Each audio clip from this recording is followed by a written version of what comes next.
Hi guys, இன்னைக்கு நம்ம இந்த ட்ராமாவோட நெக்ஸ்ட் பார்ட் தான் பார்க்க போகிறோம். இப்போ நம்ம ஹீரோயின் கிளாஸில் உட்காந்துக்கிட்டு இருக்க பேன் பையன் வந்து நேத்து நீ தோஷியை பற்றி விசாரிக்க சொன்னலன்னு சொல்லிட்டு நம்ம ஹீரோவை பற்றி தான் பையன் விசாரிச்சுட்டு வந்திருக்கான். அந்த பட்ட பேருக்கான அர்த்தம் டெத்து. ஸ்கூல்ல எல்லாரும் அவனை அப்படிதான் கூப்பிட்டுருக்காங்க. அவருக்குன்னு ஓனான ரேசிங் டீமை வச்சுக்கிட்டு இல்லீகலான ஸ்ட்ரீட் ரேஸ்லலாம் கலந்துட்டு இருந்திருக்காரு. அந்த பட்ட பேர் வந்ததுக்கு காரணமே அவர் அவ்வளோ ஃபாஸ்டா இருப்பாராமா. அவரோட போட்டி போட்டி யாராலையும் வின் பண்ணவே முடியாதாமா. பட் என்னாச்சுன்னு தெரியல, காரை யாரோ பறிச்சுட்டு போயிட அதுக்கப்புறம் அப்படியே அமைதியாயிட்டாரு. கரெக்டா என்ட்ரன்ஸ் எக்ஸாமுக்கு ஒரு மாசத்துக்கு முன்னாடியே ஆளு அட்ரஸே இல்லாம போயிட்டாரு. என்ன ஆச்சுன்னே தெரியல. திரும்ப ஸ்கூலுக்கும் வரவே இல்ல. நல்லா படிச்சுட்டு இருந்த பையன் இப்படி ஆகிட்டான். ஆமா, நீ எதுக்காக அவனை பத்தி கேட்டேன்னு கேட்கும்போது கரெக்டா சார் கிளாஸ் எடுக்க வந்துட்டாரு. இப்ப கிளாஸ் முடிஞ்சதும் எனக்கு வீட்டுக்கு வர வழியே மறந்து போச்சுன்னு ஹீரோக்கு தான் டெக்ஸ்ட் பண்றா. அப்ப 8ஆம் நம்பர் பஸ் ஏறிவா 3வது ஸ்டாப்ல வந்து இறங்குன்னு சொல்ல, நீ என்ன பண்ணிட்டு இருக்கேன்னு கேட்டா நான் பிஸியா இருக்கேன்னு சொல்லிட்டான். ஆட போடாங்கிற மாதிரி போட்டோ எடுத்து அனுப்பிட்டு இருக்கேன். பக்கத்துல பார்த்தா பேனு, ஏன்டா என்ன இப்படி பயமுறுத்திட்டு இருக்கேன்னு சொல்லிட்டு அவனை துரத்தி விட்டுட்டு இருக்காளா. எங்க அந்த போட்டோவை பார்த்த ஹீரோவும் வாட்டர் பாட்டிலோட கேப்பை ஜூம் பண்ணி பார்க்க ஹீரோயின் பக்கத்துல பேன் நின்னுட்டு இருக்கிறது நல்லாவே தெரியுது. இங்க அவளை காட்ட கிளாஸ் முடிச்சு கிளம்புறான். பொண்ணுங்க தனியா போறது சேஃப் இல்ல, நானும் கூட வரேன்னு கைய பிடிக்க ஒழுங்கா அவன் மேல இருந்து கையிடான்னு சொல்லிட்டு ஹீரோ வந்து நிக்கிறான். நீ இங்க என்ன பண்றேன்னு கேட்கும்போது சும்மா இந்த வழியா வந்துன்னு போய் சொல்றான். யார் இதுன்னு பேன் கேட்க, இவ்வளோ நேரம் நீ பேசிட்டு இருந்த அந்த தோஷியே இவர் தான் சொல்லவும் பயந்து போயிட்டான். ஆனாலும் அவனை பார்த்து மறைச்சிக்கிட்டே தான் ஹீரோனை கூட்டிட்டு போயிட்டு இருக்கான். இப்போ அடுத்த நாள் நனாவோட ஸ்கூலுக்கு தான் வந்திருக்கா. அவ ஓடி வந்து நம்மளோட ஃபர்ஸ்ட் பர்ஃபார்மன்ஸே சூப்பரா போயிருக்கு, நெக்ஸ்ட் வீக்ல இருந்து டொனேஷனை கூட ஸ்டார்ட் பண்ணிடலாம்னு சொல்லிட்டு சந்தோஷமான விஷயத்த சொல்லிக்கிட்டு இருக்கேன். அந்த இடத்துக்கு கரெக்டா வாங்ஷி வரா. உன் கூட பேசணும்னு சொல்ல ஹீரோயின் அமைதியாவே இருக்கலாம். பிராண்டியோட கேர்ள் இவ்ளோ பயந்தா பேடியாங்க வரண்டா, நானா கூட வந்து வேணான்னு சொல்றா. இத நீ அவங்கிட்ட சொல்லிடாதன்னு சொல்லிட்டு கிளம்புறா. இப்ப இவங்க 2 பேரும் ஒரு பீச் பக்கமா தான் வந்திருக்காங்க. உன்ன மாதிரி ஒரு பொண்ணு எல்லாம் பிராண்டிக்கு பிடிக்கும்னு நான் நினைச்சு கூட பார்க்கலன்னு சொல்லும் போது, அப்போ உனக்கு பிராண்டிய ரொம்ப நாளாவே தெரியும் போலயேன்னு நம்ம ஹீரோயின் கேக்குறா. என் அப்பாவோட கேரேஜ்ல எத்தனையோ பசங்க வேலை செஞ்சிருக்காங்க. எல்லாருமே எத்தனை காசு கொடுக்குறோமோ அதுக்கு தான் வேலை செய்வாங்க. ஆனா இவன் மட்டும்தான் அதுக்கு மேலேயும் வேலை செய்வான். மத்தவங்களோட லாக்கர்ஸ்ல எல்லாம் சிகரெட், ஆல்கஹால் நிறைஞ்சிருக்கும். ஆனா இவனோட லாக்கர்ல புக்ஸ் மட்டும்தான் நிறைஞ்சிருக்கும். அவனோட ஹேண்ட் ரைட்டிங் கூட ரொம்ப அழகா இருக்குன்னு சொல்றா. அப்படியே அவங்க 2 பேரும் ஃபர்ஸ்ட் டைம் மீட் பண்ணிக்கிட்டதையும் காட்டுறாங்க. அவனை பார்த்ததுமே இவளுக்கு ரொம்ப பிடிச்சி போயிடுச்சு. அப்புறம் இன்னொரு நாள் அவனுக்கு காஃபி கொடுக்கணும்னே எல்லாருக்கும் வாங்கி கொடுக்குறான். அப்பதான் அந்த நோட் புக்கை பார்த்துருப்பா போல. உன்னோட ஹேண்ட் ரைட்டிங் ரொம்ப அழகா இருக்கே, என்னோடது ரொம்ப மோசமா இருக்கும், எனக்கு சொல்லித்தரையான்னு கேட்கும்போது எனக்கு டைம் இல்லைன்ட்டு எடுத்துட்டு போயிட்டான். ஆனாலும் விடாம தான் பின்னாடி சுத்திட்டு இருந்திருக்கான். அப்புறம் தான் ஒரு நாள் கேள்விப்பட்டேன், ஜின்சோவோட குட்டி தங்கச்சிக்கு ஒரு ஹார்ட் டிசீஸ், சீக்கிரமாவே சர்ஜரி பண்ணுன்னு சொல்லி இவன் தான் அதுக்காக காசு சேர்த்திட்டு இருக்கான்னு கேள்விப்பட்டேன். அந்த டைம் ஏகப்பட்ட மெக்கானிக்ஸ் இருந்தாங்க. சீப்பான காரை வாங்கி மோடிஃபை பண்ணி எச்சான விலைக்கு விற்பாங்க. அதே போல ஜின்சோவும் கிரேசி கிட்ட இருந்து ஒரு சீப்பான காரை வாங்கி அவனே மொத்தமா மோடிஃபை பண்ணி கொடுத்தான். அது வேற லெவல்ல இருந்தது. பையருக்கு பயங்கர சாட்டிஸ்ஃபைட் ஆயிடுச்சு. இதை வச்சே ஜின்சோ அவன் தங்கச்சியோட சர்ஜரிக்கான காசை பே பண்ணிட்டான். அதுக்கப்புறம் என்னாச்சு நம்ம ஹீரோயின் கேட்கும்போது, அதுக்கப்புறம் அவனுக்கு காலேஜ் என்ட்ரன்ஸ் எக்ஸாம் வருதுன்னு சொல்லிட்டு படிப்பில் ஃபுல்லாக ஃபோக்கஸ் பண்ணோன்னு அவனும் கிரேசியும் குவிட் பண்ணிட்டாங்க. நல்லா படிப்பேன்னு கேள்விப்பட்டேன், பட் இன்னும் என்னால் நம்ப முடியலங்கிறா. அது உண்மைதான் சொல்லிட்டு 2 பேரும் குடிச்சுட்டு தான் பேசிட்டு இருக்காங்க. சின்ன வயசுலேருந்தே அவன் தான் என்னோட ரோல் மாடலாக இருந்தான், எல்லாத்துலேயுமே எக்ஸலண்ட்டாக இருப்பான்னு சொல்லிட்டு ஹீரோனுக்கு கண்ணெல்லாம் கலங்குது. ஜின்சோ அவனோட என்ட்ரன்ஸ் எக்ஸாமை எழுதவே இல்லையே, என்னாச்சுன்னு தெரியுமான்னு கேட்க, அவன் மோடிஃபை பண்ணி கொடுத்த கார் ஆக்சிடென்ட் ஆயிடுச்சு. அந்த காரோட ஓனர் உயிர் பொழைச்சிக்கிட்டாரு, ஆனா ஒரு கால் போயிடுச்சு. ஸோ போலீஸ் இன்வெஸ்டிகேஷன் பண்ணதுல இல்லீகல் மோடிஃபிகேஷனால தான் கார் ஆக்சிடென்ட் ஆயிருக்குன்னு சொல்லி அவங்க ஃபேமிலியே ஹீரோ மேல கேஸ் போட பார்த்தாங்க. அந்த டைம் கிரேசி தான் யாரார் காலையோ விழுந்து முடிஞ்ச காசை சேர்த்தி ஜின்சோ மேல கேஸ் போட்டக்கூடாது, அவன் வாழ்க்கையே போயிடும்னு சொல்லி அந்த ஃபேமிலிக்கு கொடுக்க பார்த்தான். நானும் கூட என்னோட புது ஸ்போர்ட்ஸ் காரை வித்து கொடுத்தேன், ஆனா ஜின்சோ என்னோட பணத்தை ஏத்துக்கல. அதுக்கப்புறம் என்னாச்சுன்னு ஹீரோயினும் அழுதுகிட்டே கேட்க, அவன் பின்னாடியே சாம்னு ஒருத்தன் சுத்திட்டு இருக்கானே, அவனோட ஃபாஸ்ட் ஃபுட் ரெஸ்டாரண்ட்டை விற்கவும் தான் போதுமான காசே கிடைச்சது. அதை வச்சுதான் அவங்களுக்கு செட்டிலே பண்ணாங்க. பட் அந்த இன்சிடென்ட்க்கு அப்புறமா அவன் ஸ்கூலுக்கு போகாம அப்ரெண்டிஸா எங்களோட கேரேஜுக்கு தான் வந்தான். அதிக காசு கிடைக்கக்கூடிய, ரொம்ப அழுக்காகக்கூடிய, ஸ்டார்டிங் எண்டிங் டைமே இல்லாத நான் ஸ்டாப் வேலையை செஞ்சுக்கிட்டே இருந்தான். அவன் பண்ண தப்புக்கான பனிஷ்மெண்ட்டா அவனுக்கு அவனே கொடுத்துக்கிட்டான். இப்படியே அவனோட எக்ஸ்பீரியன்ஸ் அதிகமாக என் அப்பா அவன் மேல முழு நம்பிக்கை வச்சு கரேஜ்க்கு இன்சார்ஜ் ஆக்குனாரு. ஆனா சில பக்கி பசங்க குடிக்கிறதுக்காக கிளைண்டோட கார்ல இருந்து பார்ட்ஸை எடுத்து விற்க ஆரம்பிச்சுட்டானுங்க. கடைசியில அந்த பழி ஹீரோ மேலதான் விழுந்திருக்கு. அப்பதான் அவனுக்கு இன்னொரு உண்மையுமே தெரிய வந்திருக்கு. முதல்ல ஹீரோ மோடிஃபை பண்ண கார் ஆக்சிடென்ட் ஆச்சு இல்லையா, அதுல இவனுங்களே தான் 2 பார்ட்ஸை மாத்தி விட்டுருக்கானுங்க. வெளியே தெரிஞ்சா இந்த கேரேஜோட பேரை கெட்டு போயிடும்னு சொல்லிதான் எல்லாருமே அமைதியாகி ஹீரோவை மாட்ட வச்சிருக்காங்க. ஸோ இந்த உண்மை தெரிஞ்சதால தான் நம்ம ஹீரோ அந்த கேரேஜ்ல இருந்து விலகி இருக்கான். இது எல்லாமே என்னோட தப்பு தான், அந்த டைம்ல நான் அவனோட இல்லாம போயிட்டுனே நம்ம ஹீரோயின் ஒரு பக்கம் அழுக, இங்க அந்த வாங்ஷி பொண்ணுமே அழுதுகிட்டே குடிச்சுக்கிட்டு இருக்கா. ஏன்னா இவளும் ஹீரோவை உண்மையை தான் லவ் பண்ணிருக்கா. ஸோ இப்படி குடிச்சு 2 பேரும் மட்டையிட கரெக்டா நம்ம ஹீரோ வந்து எழுப்புறான். இவளோட சேர்ந்து எதுக்காக இவ்வளவு குடிச்சிட்டு இருக்கான்னு கேட்கும்போது, அவளை திட்டாத, என்ன திட்டு, எல்லாமே என்னோட தப்பு தான், என் அப்பா எங்க கராஜ்னு சொல்லி எல்லாருமே உனக்கு தப்பு பண்ணிட்டோன்னு சொல்லிட்டு அவ மட்டையாயிட்டா. உன்னால நடக்க முடியுமான்னு ஹீரோனை கேட்க, இல்ல முடியாதுங்கிறாளா. ஸோ அவளை தூக்க போகும்போது, நான் வந்துட்டு ஜின்சோ, இனிமேல் உன்னை விட்டு எங்கேயும் போக மாட்டேங்க, என்ன சொன்னேன்னு திரும்ப கேட்குறான். இனிமேல் உன்னை விட்டு எப்பவுமே விலகி போக மாட்டேன்னு சொல்லிட்டு அவன் மேலேயே படுத்துக்க அவனை தான் தூக்கிட்டு போயிட்டு இருக்கான். இப்போ எங்க வங்ஷியை கூட்டு போறதுக்காக ஜாங் தான் வரான். ஹீரோவோட ஆப்பனண்டா சண்டை போட்ட பையன்தான். இவனுமே அவங்க கராஜ்ல தானே வேலை பார்த்துட்டு இருக்கான். அண்ட் இவனுக்குமே அப்போல இருந்தே வங்ஷியை ரொம்ப பிடிக்கும். இப்ப இவனை பார்த்ததும் வா வா வா, கரெக்டான டைமுக்கு தான் வந்திருக்கேன், சேர்ந்து குடிக்கலாவான்னு சொல்லிட்டு அவனையும் கம்பல் பண்ணிட்டு இருக்கா. இங்க ஹீரோ அவளை படுக்க வச்சுட்டு ஹேங் ஓவருக்கு குடிக்க வச்சுட்டு இருக்கேன். அவ காலில் அடிப்பட்டதை பார்த்துட்டு யாரு வாங்ஷி பண்ணான்னு கேட்கும்போது, இல்ல அது ஆக்சிடென்டா தான் பட்டுச்சுன்னு சொன்னவன், உனக்கு அவளை பிடிக்குமான்னு கேட்கிறா. யாரு வாங்ஷிய சொல்றியான்னு ஹீரோ கேட்க, அவ உன்கிட்ட எவ்வளோ நல்லபடியா நடந்துக்கிட்டாலும் சரி நீ அவளை விரும்ப கூடாதுன்னு இவ சொல்றா. போதை தெரிஞ்சிருச்சா, இந்த அளவுக்கு பேசுற, லேட் ஆயிடுச்சு தூங்க போலாங்கும் போது அவ அவனோட கையை பிடிச்சு நான் இப்போ வளர்ந்துட்டேன்னு சொல்றா. இவன் எப்படி இப்போ ஃபீல் பண்றான்னு ஒண்ணுமே புரியல. பட் ஏதோ அவகிட்ட கேட்க வரும்போது அவன் நிதானத்துல இல்லையா. ஸோ அவளை படுக்க வச்சுட்டு நேரா சாமோட இடத்துக்கு வந்துட்டான்.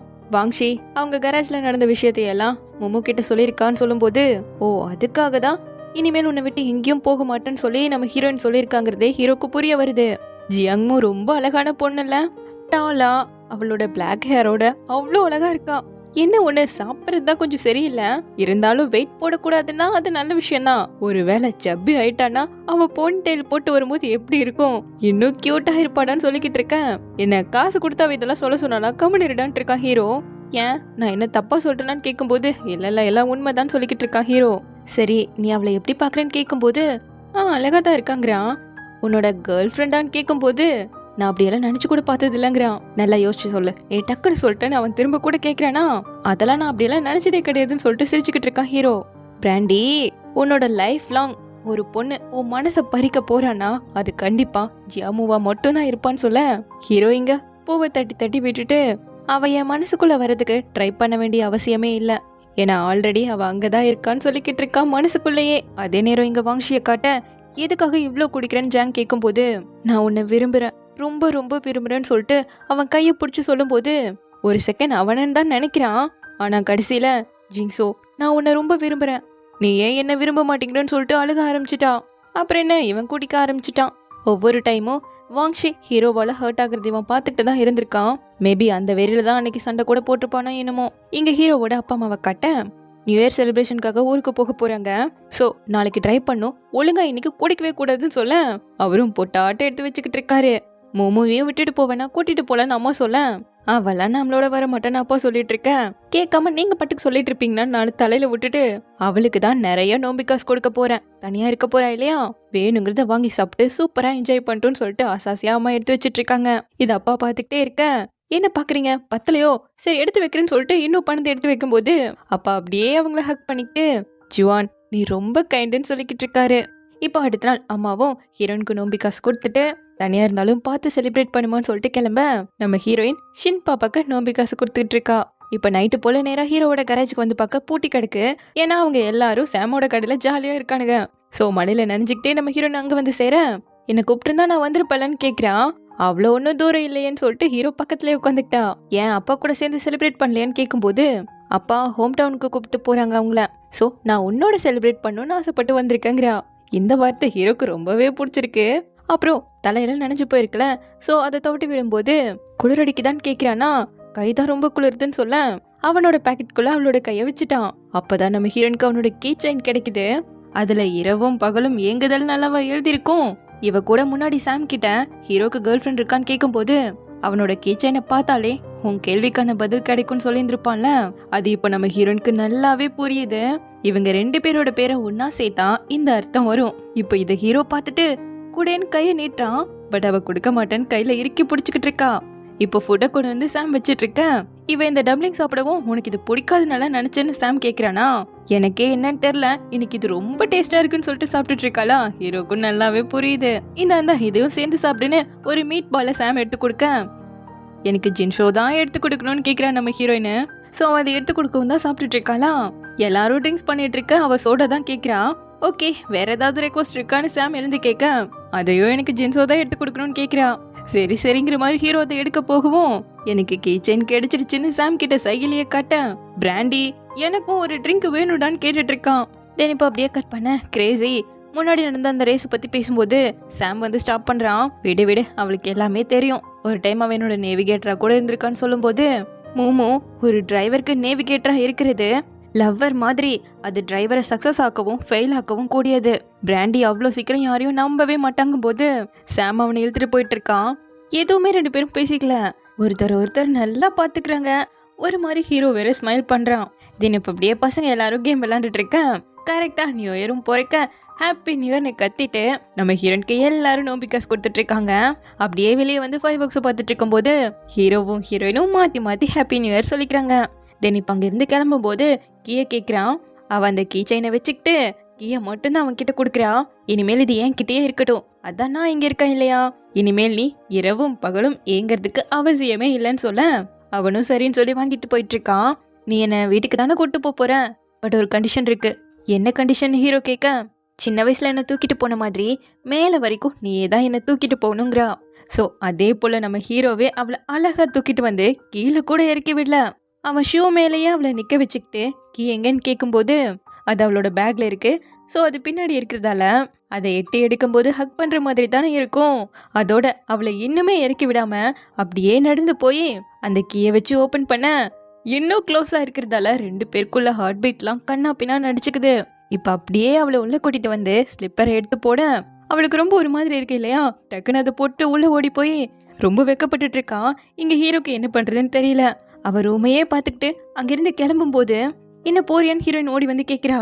நான் வேற என்ன பண்ணட்டும்னு ஹீரோ கேட்க, சின்ன வயசுல நம்ம எப்பவுமே நியூ இயர் ஈவினிங்க ஒன்னா தானே கொண்டாடுவோம். அப்ப நான் தூங்காம இருக்கணுங்கிறதுக்காக நீ எனக்கு நிறைய கதை சொல்லுவேன், இப்ப சொல்றதே இல்லையேன்னு கேட்க, ஒரு ஸ்டோரி சொல்லி முடிக்கிறதுக்குள்ளேயே தூங்கிடுவேன்னு ஹீரோ கேட்கிறான். இந்த டைம் கண்டிப்பா தூங்க மாட்டேன்னு சொல்ல, நீ இன்னும் குழந்தை கிடையாதுங்கிறான். பட் எப்பவுமே உன்னை விட சின்ன பொண்ணு தானே ப்ளீஸ்னு கேட்க, நோ சொல்லிட முடியுமா என்ன, 1 மணி நேரம் தாங்கிறான். இப்ப அடுத்த நாள் காட்ட ஹீரோ பல டைம் கால் பண்ணி தான் புள்ள எந்திரிக்கிறான், நல்லா தூங்கிட்டான். உடனே வரங்கும் போது இல்ல நீ ரெடியாகி வா, நான் கீழே தான் வெயிட் பண்றேன்னு சொல்லிட்டான். இப்ப நம்ம ஹீரோயினும் அழகா ரெடியாகி வந்தவன் கூட கார்கிய நான் டிரைவ் பண்றேங்க, லைசன்ஸ் இருக்கா, முதல்ல உனக்கு ஓட்ட தெரியுமான்னு கேக்குறான். நீ முதல்ல கார்ல ஏறுன்னு சொல்லி அவ பிராக்டிஸ் பண்ண இடத்துக்கு தான் கூட்டிட்டு வந்திருக்கா. அதுலயும் அவனை இறக்கி விட்டுட்டு வளைச்சு ஓட்டிட்டு இருக்கா. உங்களுக்கே தெரிஞ்சிருக்குமே, லென்சோ கிட்ட இருந்து கத்துக்கிட்ட அந்த ஹார்ட்டின் ஷேப் தான் புள்ள இங்க போட்டுட்டு இருக்கான். அது பெர்ஃபெக்ட்டா அவ்வளோ அழகா வந்திருக்கேன். இதுதான் உனக்கான நியூ இயர் கிஃப்ட், பிடிச்சிருக்கான்னு கேக்குறா. ரொம்பவே பிடிச்சிருக்கு, எனக்கு கிடைச்ச கிஃப்ட்லயே இதுதான் பெஸ்ட்னு சொல்ல, அப்பவா இன்னும் உனக்கு பண்ணி கட்டுறங்கும் போது நீ உட்காரு நான் பண்றேன்னு சொல்லிட்டு ஹீரோ அவளை உட்கார வச்சு வேகமா ஓட்டிட்டு இருக்கான். இவன் என்ன பண்றான்னு பார்த்தா அவ போட்ட ஹார்ட்டினுக்கு பக்கத்துல இன்னொரு ஹார்ட்டினை போட்டு நடுவுல பையன் அம்ப விட்டுட்டு இருக்கான். அத்தோட இதுதான் நான் உனக்கு கொடுக்குற ரிட்டர்ன் கிஃப்ட்னு வேற சொல்றான். தென் இப்ப கட் பண்ண 2 பேரும் சுத்தி பார்க்கலான்னு வெளியே வந்திருக்காங்க. அப்ப கரெக்டா சாம் வந்து ஜாயின் பண்ண, என்னது இதுன்னு கேட்கும்போது இதை நாங்க ட்ரீ கார்ட்னு கூப்பிடுவோம், ரொம்ப பவர்ஃபுல், வெல்த்தை கேட்டனா கொடுக்கும், லவ்வை கேட்டனா இன்னுமே மோர் எஃபெக்டிவா இருக்கும்னு சொல்ல 3 பேரும் ஆளுக்கு ஒரு விஷயம் எழுதி அந்த மரத்துல கட்டி விட்டுட்டு இருக்காங்க. இந்த கடவுள்கிட்ட உன்னோட ஆசைகளை வேண்டிக்கணும்னு சொல்லும் போது ஹீரோயினும் விழுந்து ரொம்ப நேரமா வேண்டிட்டு இருக்கான். அப்போ மனசுக்கு பிடிச்சவங்க நிறைய பேர் இருப்பாங்க போலேன்னு சாம் கேட்க, அதெல்லாம் கிடையாது, ஒருத்தர் மட்டும் தான் இருக்காங்கன்னு சொல்லவும் ஹீரோக்கு ஒரே ஸ்மைல். இப்ப அடுத்து லைன் டான்ஸ் பார்க்க போலான்னு சொல்லிட்டு வந்துட்டு இருக்கும் போது ஒருத்தங்க இடிச்சிட்டு போயிட்டாங்க. நான் தொலைஞ்சு போயிடக்கூடாதுன்னு சொல்லிட்டு அவனோட கையை பிடிச்சிக்கிட்டு தான் முன்னாடி வந்து நிக்கிறாளாம். சோ அப்படி ஜாலியா 2 பேரும் ஒண்ணு அதை பார்த்துட்டு இருக்க நம்ம ஹீரோயின் நல்லாவே என்ஜாய் பண்ணிட்டு இருக்கான். அப்ப எதையோ அவன் கிட்ட சொல்ல வரும்போது தெரியாம இடிச்சிட அது கிஸ் ஆயிடுச்சு. 2 பேருக்கும் பயங்கர ஷாக்கு. அவ வாய் மேல கை வச்சுக்கிட்டு கம்மன் நின்னுக்கிட்டா. நான் இதை வேணும்னு ஒன்னும் பண்ணலங்க, அவன் சிரிச்சுக்கிட்டு இருக்கான். தென் இப்ப முடிச்சுட்டு ரொம்ப நல்லா இருந்தது, நெக்ஸ்ட் டைமும் வரலான்னு பேசிக்கிட்டு வரேன். கரெக்டா அந்த வாங் கேரேஜோட ஆளுங்க வாங்ஷியோட இந்த இடத்துக்கு வராங்க. எதர்ச்சியா மீட் பண்ணாலும் அப்பவே ஹீரோ அந்த இடத்த விட்டு போலான்னு ட்ரை பண்ணா, என்னது இது பாஸை பார்த்து ஒரு கிரேட்டிங் கூட பண்ண மாட்டியான்னு சொல்லிட்டு வேணும்னே வம்பிழுக்கிறானுங்க.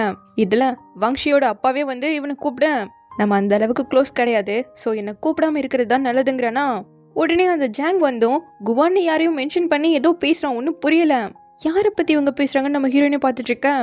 வாங்ஷியோட அப்பா வந்து என் பொண்ணுக்கு உன் மேல இன்ட்ரெஸ்ட் இருக்குங்கிறதே அவ பேசுறத வச்சுதான் கண்டுபிடிச்சேன். நம்ம 2 பேரும் சேர்ந்து வின் பண்ணலான்னு ஒரு வாய்ப்பு இருக்கும்போது எதுக்காக பிரிஞ்சு போய் லூஸ் பண்ணும்? என் மகளை எப்படி நான் ட்ரீட் பண்றனோ அதே போலதான் என்னோட ஃபியூச்சர் மருமகனையும் ட்ரீட் பண்ணுவேன். பட் அது இன்சைடரா அவுட் சைடராங்கிறத நீ தான் முடிவு பண்ணுங்க. அவன் நம்ம ஹீரோனோட கையை கெட்டியா பிடிக்கிறான். அவுட் சைடர்னா என்னால ஒன்றும் பண்ண முடியாதுன்ட்டு பின்னாடி போயிட எல்லாரும் ஹீரோவை சுத்தி வளைக்கிறானுங்க. கரெக்டா நம்ம சாம் மைக்கோட வந்து அரேஞ்ச் மேரேஜா, எந்த காலத்துல இருக்கீங்கன்னு கத்த. நேத்து தான் உன் அப்பாவோட குடிச்சிட்டு வந்தேன். எனக்கும் அவனுக்கும் இருக்கிறது ஒரு நல்ல ஃப்ரெண்ட்ஷிப். நீ இந்த விஷயத்துல தலையிடாம இருக்கிறதா நல்லதுன்னு வாங்ஷியோட அப்பா சொல்லும்போது, அடடே உங்க 2 பேரோட ஃப்ரெண்ட்ஷிப் இருந்தா இருந்துட்டு போட்டும், பட் எனக்கும் பிராண்டிக்கும் ஒரு நல்ல ஃப்ரெண்ட்ஷிப் இருக்கு. சோ கண்டிப்பா நான் இதுல தலையிட்டே அவன் சொல்ல, முதல்ல கீழே இறங்கு, எனக்கு கழுத்து வலிக்குதுங்கிறாரு.